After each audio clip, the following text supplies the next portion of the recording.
for. We're fighting for our faith. We're fighting for our doctrine. We're fighting for this Bible.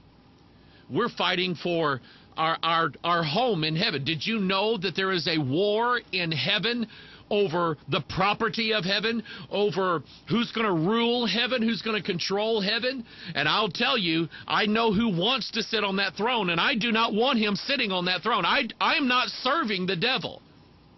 I have vowed to serve the Lord. And there is a war in heaven, and it's not pretty. And I'm just telling you that God is definitely a man of war. Let's look, and there's several things going on. I've got Drudge Report pulled up here.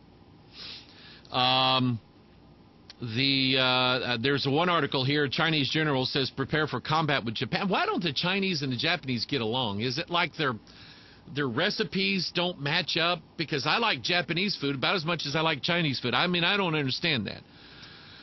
But anyway, and there's many stories coming out about this, the killing of the U.S. ambassador. And I didn't say this Sunday, but I'll say it now. It's not that I'm afraid. But I think now's the time. The ambassador that we sent, that President Barack Hussein sent to a predominantly Muslim country, was a sodomite, an open sodomite. Ambassador Stevens was an open, I'm out there, baby, and loving it, sodomite. He sent him deliberately. That's like, I don't know, that's like tying a piece of meat to a cat and sending your cat through the dog pen. That's just dangerous. He was in probably the most dangerous place that this man could be, and his president sent him over there. And they took him, and this was a coordinated attack. They took him and they killed him, and they took his body and they drug it through the streets of Libya while the people screamed and yelled in protest to America. Down with America. These people are not our friends, and I can tell you that the Muslim concept gaining foothold inside the Netherlands, inside of Great Britain, inside of France, inside of Australia, inside of the United States of America, inside Canada, the Muslim foothold gaining strength in these nations, you can just, it's death to Bible Christianity. Mark it down. It's not racism. It's not I hate people. But I know what they represent. They represent death to Bible Christianity, and they're not going to stop until they get it. In fact, they've got over 1 billion people to blow up in their attempt to try to destroy Bible Christianity. It almost makes you think that the Vatican's behind this somehow, some way. Jack Chick, in coordination with, what's his name? The Jesuit, Alberto Rivera, did a thing, one of his comics, on the role of Islam in the Catholic Church, and apparently there's a lot going on there. And I think I believe it. I think I believe it, at least the outside look of it. I think I get it. There are Iran, who is deploying ships all over the Persian Gulf. There are United States warships heading to the Persian Gulf. Everybody's headed to the Persian Gulf for this nice little showdown party that is probably going to have. And I will tell you that more than likely it would shock and stun me if Benjamin Netanyahu did not try to stop Iran from making nuclear fuel to build nuclear weapons. If Netanyahu did not try to stop that with or without American or anybody else's support, he doesn't care. He represents the people of Israel, and it's his job to protect those people. Just like it's President Barack Hussein's job to protect the American people. Just like it's a mom and dad's job to protect their children. Just like it's a pastor's job to protect his flock, his people, physically and spiritually, doctrinally. And I'm going to protect my people. And if I got wind of somebody in my church or somebody that I care about, that somebody's feeding them false doctrine, this nice guy is going to get mean about it. And I'm not going to be nice about it. I'm going to be very stern. A shepherd has a staff for a reason. He uses that to keep the sheep in line, but he'll also use it after the wolves in sheep's clothing, is what he'll do. Let me bring some things up here. This is the transhumanist agenda. This is from stuff.co.nz, which is New Zealand. A chip to repair the brain. Scientists have designed a brain implant that sharpened decision-making and restored lost mental capacity in monkeys. That's what we want. We want the monkeys to be as smart as us. That's exactly what. Did anybody not see the movie? Even the Charlton Heston one. Okay? Where the Planet of the Apes. Did we not see this film that visualized what would happen if we made monkeys as smart as human beings? It never works out. It's just like the robot movies. I've seen all the robot movies, and when you make the robot as smart as the human, it stinks to be human after that. Anyway, making a restored lost mental capacity in monkeys, providing the first demonstration in primates of the sort of brain prosthesis that could eventually help people with damage from dementia, strokes, brain injuries, or from listening to too much Joyce Myers. I added that myself. The device, though years away from commercial development, gives researchers a model for how to support and enhance fairly advanced mental skills in the frontal cortex, right here,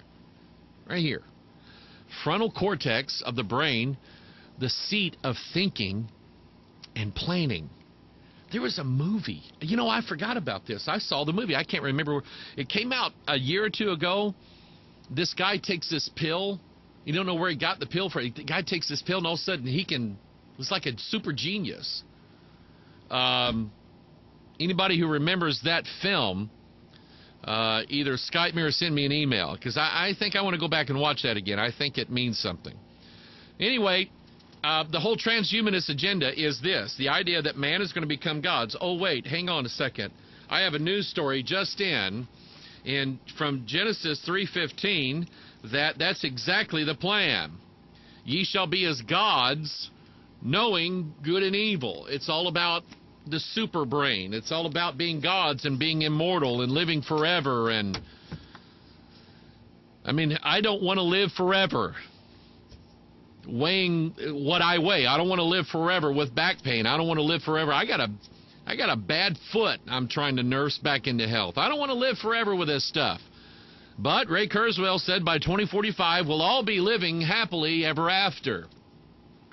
And so the technology is being worked on, fusing. Here we go. This is what it's going to be right here. Everything that's on this little handheld device right here. And I literally have the information of the world, with the exception of the flying saucers in Area 51. I don't have pictures yet. But I have massive amount of information from all over the world right here. So the goal, and you know, have you seen the cars where people texted and drove? Have you seen those pictures? Don't text and drive. Don't do that. But what if they were to take this and stick it right here, and we wouldn't have to look off the road and text, and we wouldn't have to do that. We could just send messages all over the world, and we could receive messages from anybody, and they would be in our brain, and our brain would remember everything that we did and said. Think about that. That's godhood, is what it is. And they're working on the technology right now. They're also doing it with deoxyribonucleic acid, DNA. Let's make some adjustments to DNA. You know what? Let's not just tweak it. Let's add something to it. Let's beef it up a little bit. It's coming. I'm going to show you something here in a minute. This is from BBC News. By the way, did I ever tell you folks in Great Britain that I have appeared on BBC? I sure did. This is probably about 5, 6, 7, 8 years ago, something like that. I don't know how, but somebody from BBC contacted me as some sort of prophecy expert. And I went, "You're kidding me." And what it was BBC Radio, and it was a drive time show, which means I had to get up at like 2 stinking o'clock in the morning and do this interview. And so they called me, and what it was, some guy wrote a book, and he was some kind of geologist, and he was saying that, you know, geology will tell you that, I mean, we're just seconds away from the total obliteration of planet Earth. And it's just going to just kill everything instantly. The world's going to end soon. And they said, "We have Pastor Michael Hogard," because in England it's not Hoggard, it's Hogard. "Pastor Michael Hogard from St. Louis, Missouri would like to give us," and so I told him, "Well, you know, this guy says the world's going to blow up and it's going to end overnight. Well, let me tell you what the Bible says. The Bible says that, no, it's not going to happen that way." And I just kind of went in, and it lasted about, I don't know, 15 minutes. So I've had my 15 minutes of British broadcasting. And it was nice. I didn't get any money out of it. Nobody called me and said, "Wow, you're the most amazing guy in the world." Never happened. Anyway, it was fun. This is from BBC News. Dark energy camera snaps first images ahead of survey. Now I want you to think of this. I want you to think of this thing of dark energy. Dark energy. What spiritual idea comes to mind with dark energy? The highest resolution camera ever built has begun its quest to pin down the mysterious stuff that makes up nearly 3/4 of our universe. Well, I'll tell you the mysterious stuff that makes up the whole universe. It's that right there. It's no mystery to me. I don't need a billion-dollar telescope. The Dark Energy Survey's 570 million pixel camera will scan some 300 million galaxies in the coming 5 years. The goal is to discover the nature of dark energy, which is theorized to be responsible for the ever faster expansion of the universe. Dark energy. What does that sound like? The first image, taken 12th of September, focused on the Fornax galaxy cluster. That's where I'm from, by the way. In time, along with its massive haul of individual galaxies, it will study 100,000 galaxy clusters, the largest stable structures we know of, and 4,000 supernovae. That is plural of supernova. The bright, dying throes of stars. This enormous survey is a collaboration between U.S., U.K., Brazilian, Spanish, and German astronomers, but it's taken years because they don't all sprechen the same Deutsch. The phone box-sized dark energy camera, or DCAM, is mounted on the 4mm Victor M. Blanco, blah, blah, blah, blah, blah. But I want you to just think of this idea of dark energy. Think about that. I've got some verses on darkness that have arisen. And then, oh, I got to show you this. Somebody sent me this. Hang on, I got a picture of it here. This is, where is it? I'm going to show you this. Now, there's two amazing things about this particular picture. First of all, of course, is the guy on the cross with two heads. I get it. I understand the imagery here. That is our friend, the double-headed eagle on the front of Albert Pike's Morals and Dogma. That's what that is.